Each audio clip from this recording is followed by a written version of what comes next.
Valstybės, Lietuvos karaliaus Mindaugo karūnavimo ir tautiškos giesmės dieną kelmiškiai tradiciškai rinkosi prie Kelmės dvaro, kur ta proga surengta teatro ir muzikos šventė. 1253 metais Liepos 6 buvo karūnuotas pirmasis ir vienintelis Lietuvos karalius Mindaugas, kuris savo valdymo laikotarpiu padėjo pamatus Lietuvos valstybingumui. Mindauginės nėra sena šventė. Ją švenčiame nuo 1991, kada pirmą kartą surengta Mindaugo karūnavimo valstybės dienos šventė. Su mindauginėmis susijusi labai graži ir unikali tradicija. Lygiai 21 valandą viso pasaulio lietuviams, nesvarbu kur jie būtų, giedoti tautišką giesmę.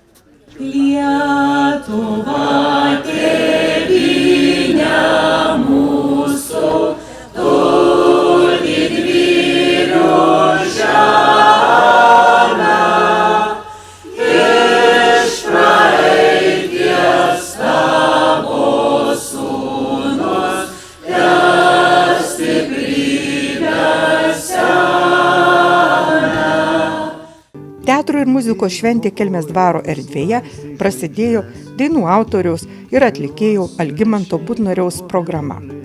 Algimantui gitara pritarė Darius Gudvalis. Parodyta Kelmės mažojo teatro literatūrinė muzikinė kompozicija Po mūsų dangumi, režisierė Lina Jankauskaitė Peleckienė.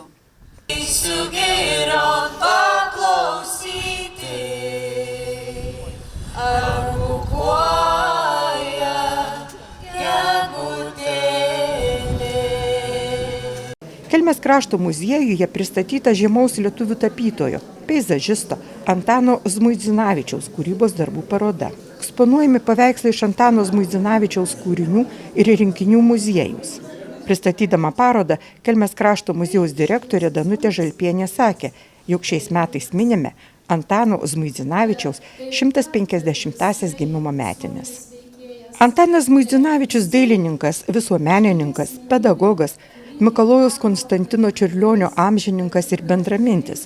Jis pirmosios Lietuvos dailės parodos rengėjas, ilgametis Lietuvių dailės draugijos pirmininkas, šaulys, Lietuvos šaulių sąjungos vadovas, skautas, aistringas keliautojas. Kelmėje ši paroda surengta neatsitiktinai. Dailininkas Antanas Zmuidzinavičius ir Šilo Pavižupio dvarininkas, visuomenininkas, švietėjas Vladas Putvinskis Putvis buvo bendražygiai ir svainiai. Dailininkas buvo vedęs Mariją Putvinskaitę, Vlado Putvinskio seserį. Tiek Vladas Putvinskis Putvis, tiek Antanas Zmuidzinavičius yra itin svarbios asmenybės Lietuvos šaulių sąjungos istorijoje.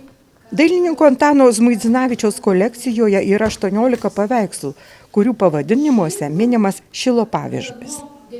Kelmės rajono savivaldybės mero sveikinimo žodį šventėje perdavė Kelmės rajono savivaldybės tarybos socialinių klausimų ir sveikatos komiteto pirmininkas Vytautas Barkauskas. Surinktas atlikėjos Rūtos Ščeguliovaitės koncertas. 21 valandą kartu su visais pasaulio lietuviais kelmiškiai sugiedojo tautišką giesmę. Tautiškos giesmės žodžius ir muziką sukūrė Vincas Kudirka. Pirmą kartą šio kūrinio tekstas su natomis buvo išspausdintas 1898 metais. 2009 m. Liepos 6 minint Lietuvos vardo 1000-metį, lietuviai visame pasaulyje, įkvėpti tūkstantmečio Odisėjos iniciatyvos, pirmą kartą vienu metu sugiedojo Lietuvos valstybės himną tautišką giesmę. Nuo to laiko yra gyva tradicija kiekvienais metais Liepos 6, 21 valandą Lietuvos laiku visame pasaulyje giedoti Lietuvos himną tautišką giesmę. 2019 metais balandžio 26 dieną įprasminant šią tradiciją buvo pakeistas valstybės šventės Liepos 6 pavadinimas. Pakeitus Lietuvos Respublikos darbo kodeksą, įteisintas naujas šventės pavadinimas – Liepos 6 valstybės, Lietuvos karaliaus Mindaugo karūnavimo ir tautiškos giesmės diena. Kelmės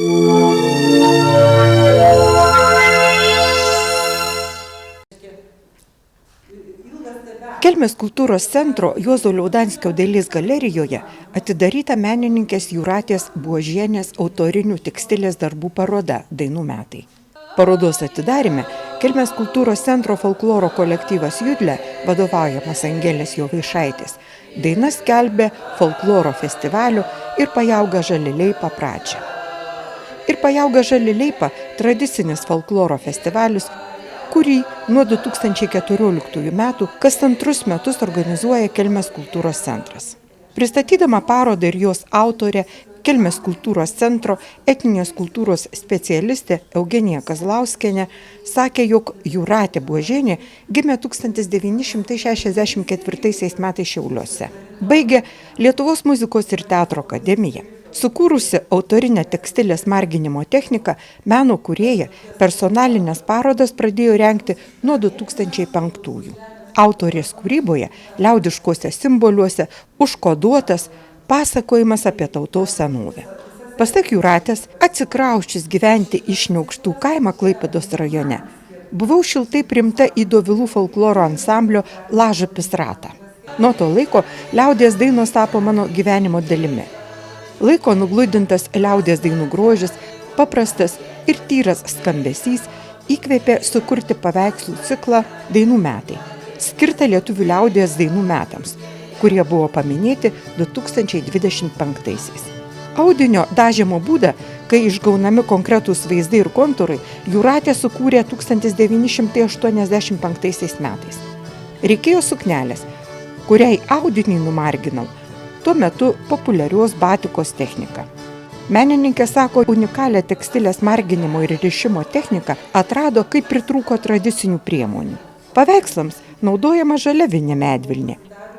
Tekstilės marginimas reikalauja labai daug laiko, vietos ir vandens ir dar reikia būti maksimaliai susikaupusiai. Kūrybinis procesas prasideda paėmus į rankas medvilnės gabalą. Pirmiausiai piešiu piešinį ir pradėjusi nuo smulkiausių detalių, siuvinėjau, glamžau, rišu. Kol siūlais surišu tas vietas, į kurias neturi prasiskverbti dažai, praeina visa diena, sako Jūratė Buožienė. Menininkės paveikslai alsuoja lietuvių mitologijos dvasia, yra kupini archajinės simbolikos ir ženklų. Marginimas – vasaros darbas, nes naudojama daug šalto vandens. Žiemą tautodailininkė siuva sukneles iš vasarą marginto audinio. Už parodą meno kūrėjai Jūratei Buožienei dėkojo Kelmės kultūros centro direktorė Laima Lapinskienė.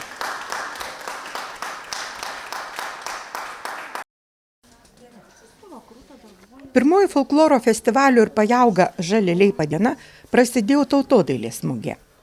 Čia savo amato subtilumus demonstravo lazdų meistras Mečislovas Ežerskis, meno kūrėjas akmentašys Valdas Banza,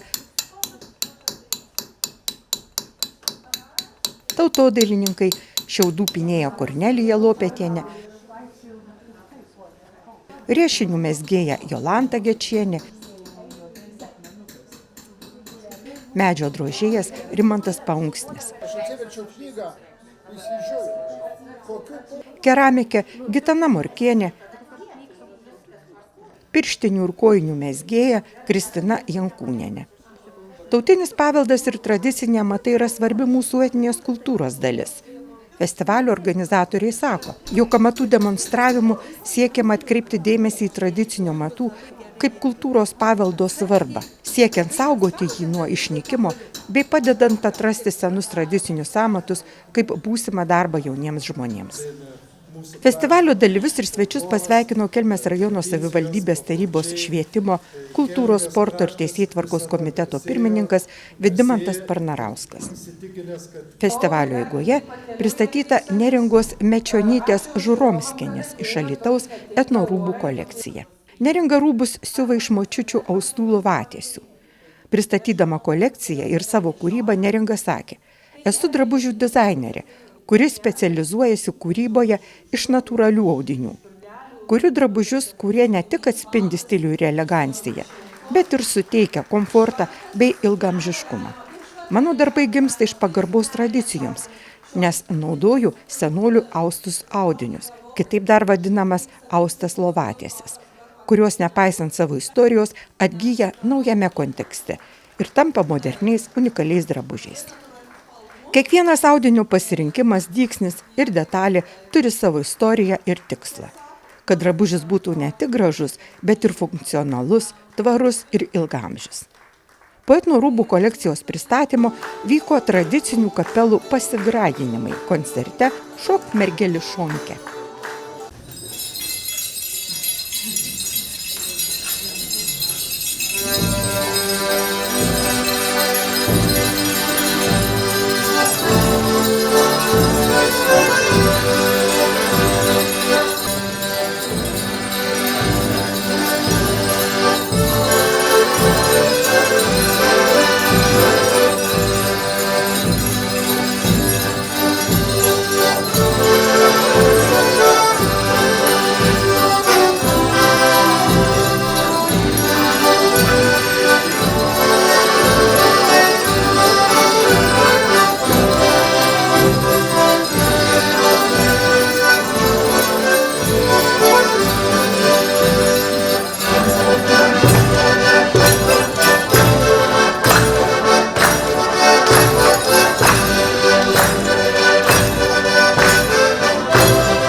Koncerto vedėja Kelmės kultūros centro kultūros renginių vadybininkė Rūta Palubeckienė. Folkloro festivalio sumanytoja ir organizatorė Kelmės kultūros centro direktoriaus pavaduotoja kultūriniai veiklai Angelė Jovaišaitė. Angelė sako, jog rengiant 7-ąjį festivalį jau galima kalbėti apie festivalio tradicijas ir savitumą, bei reikšmę Kelmės krašto istorijai ir kultūrai. Folkloro festivaliai saugo tautinį tapatumą ir jungia bendruomenės. Jie moko vietos gyventojus didžiuotis savo krašto tradicijomis. Džiaugiamės, jog Kelmės rajono savivaldybė festivalį traukė į rajoną reprezentuojančių renginių sąrašą ir yra šio festivalio rėmėja.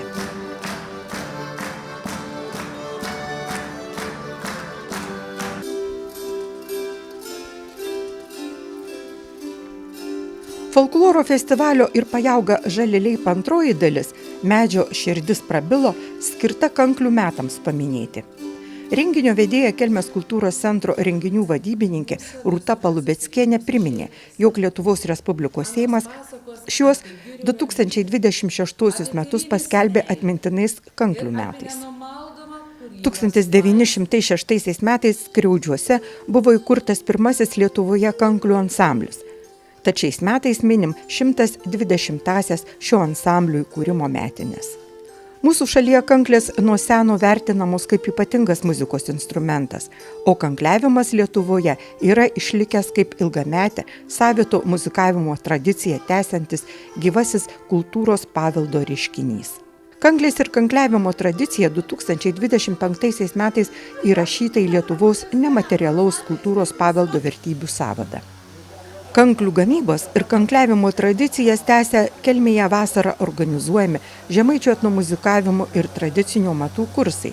Šiais metais surinkti 37 kartą. Festivalio dalyvius ir organizatorius pasveikino Kelmės rajono savivaldybės meras Ildefonsas Petkevičius. Leiskiam savo trumpam sustoti, įsiklausyti, pajausti. Ką prabil pati giliausia, tyriausia medį širdis.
veidus, par lygiusius laukelius, par lygiusius laukelius.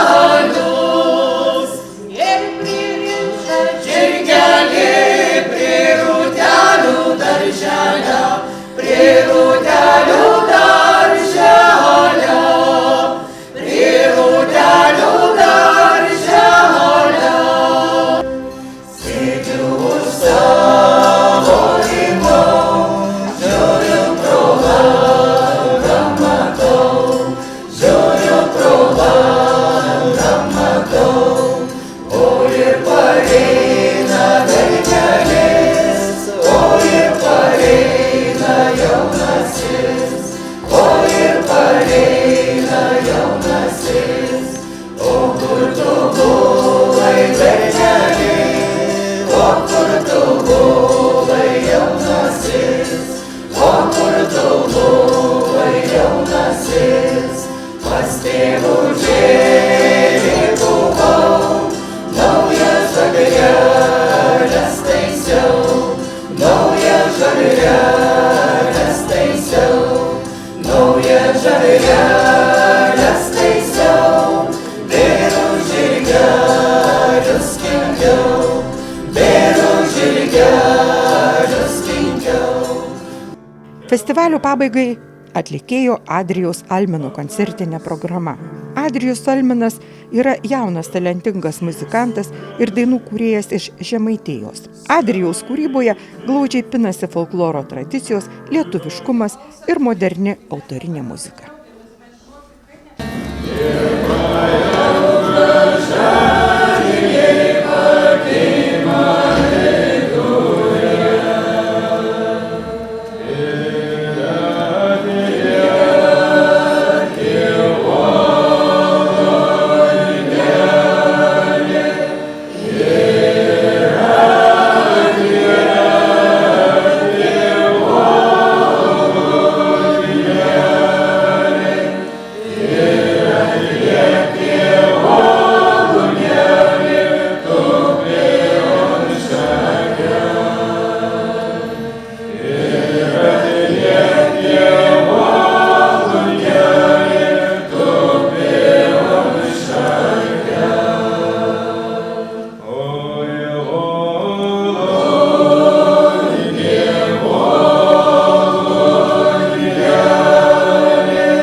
Rugpjūčio mėnesio laidoje papasakosime apie Kelmės kultūros centre vykusius 37-uosius Žemaičių etnomuzikavimo ir tradicinio amatų vasaros ir 10-uosius Žemaitijos regiono bandonininkų kursus. Kai 4 dienas Kelmė gyveno smagių kursų dalyvių šurmuliu, koncertais, parodomis, susitikimais ir paskaitomis.